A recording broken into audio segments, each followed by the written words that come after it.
Hello everyone and sorry for long hiatus. As you probably now hear, I have microphone. And I really don't have anything else to say. So, right to the topic. SCP-688, also known as Hole Dwellers. Class Euclid. SCP-688 is a species of interdimensional creatures that, as you probably guessed from the nickname, live in holes and recesses. SCP-688 instances live in their holes, trying to avoid the light. More darker inside the better, as well as abundance of live prey in the area. These weird creatures share many gross morphological similarities with lampreys, but there are significant differences. For starters, SCP-688 has no external sensory organs like eyes, nor gills or cloacal openings. SCP-688 are also more variable when it comes to their size, ranging from small 10 cm to 200 cm in length. SCP-688 are also found in more varied habitats, and have been found as south as and as north as Unlike lampreys, SCP-688 can live both underwater and on land, stay in their holes that they nest in. SCP-688 have been discovered nesting in animal burrows, fissures in rock formations, hollow logs, drainage pipes, gutter downspouts, garbage disposals, shoes and other articles of clothing, even inside the engine block of an abandoned Buick Century car, and even, well, we'll get to it later. Unlike parasitic lampreys, SCP-688 is an ambush predator, hiding almost completely in its nest, with only its mouth sticking out of the external opening. While nesting, SCP-688 does not move and will consume all biological matter that enters the opening. No instance of SCP-688 has been discovered outside an active nesting site, and it is unknown how or even if these entities move in the wild, or how they find sites to nest in. Once SCP-688 catches its prey, inward curving teeth will seize and pull it into creature's digestive tract.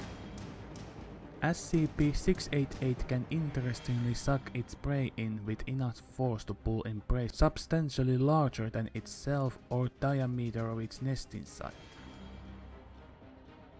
Prey can't pull itself out at this point and either can get completely consumed or mauled. As an example, Foundation agents once got to witness a gruesome scene when a 68 kg Great Dane was pulled through a 20 cm pipe in less than 3 seconds. Also during an experiment, a member of T-class personnel placed her index finger into a light socket occupied by a small instance of SCP-688. In 1.8 seconds she lost her left arm to the elbow and suffered a deglowing injury up to the shoulder. SCP-688 seems to be able to ingest an apparently unlimited amount of organic material without excreting, changing size, or gaining any mass. This is apparently due to a digestive system that leads to an extra-dimensional stomach. SCP-688's extra-dimensional nature can also be seen in its method of escaping from threats. This will happen if SCP-688 instance gets exposed to a bright light, or if you try to remove it from its nest. Creature's mouth at this point will retreat inside, pulling SCP-688's outer skin after itself. As it does this, SCP-688's body will appear to reduce in volume in a manner that has been described as an empty balloon turning inside out or a sock rolling in on itself. This will continue until SCP-688 disappears completely.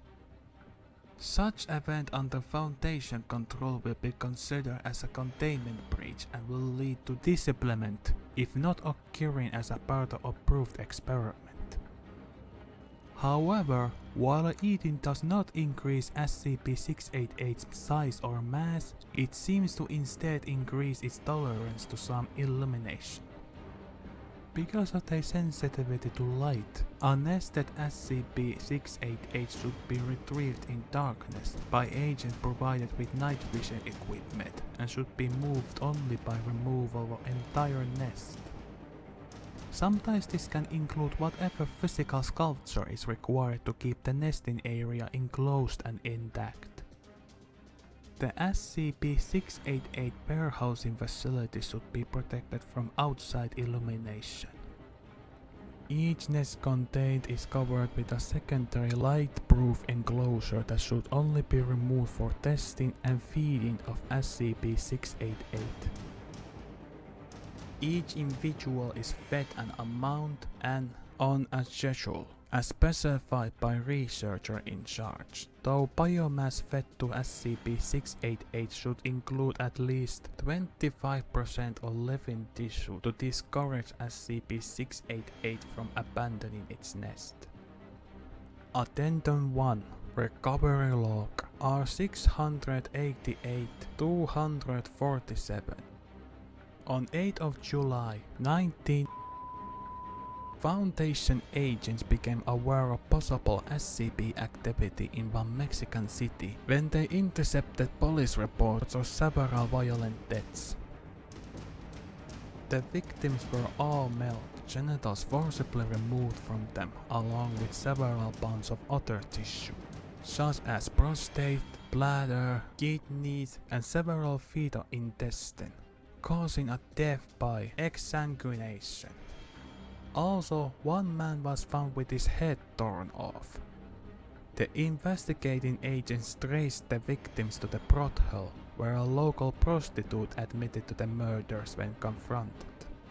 The agents, not aware of possibility of SCP-688 involvement, captured her in accordance with standard protocol for medium-risk humanoid SCP recovery.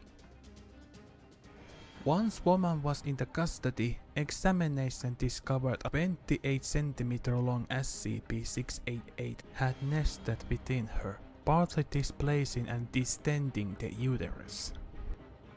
When asked about it, she could not provide any insight into its origin.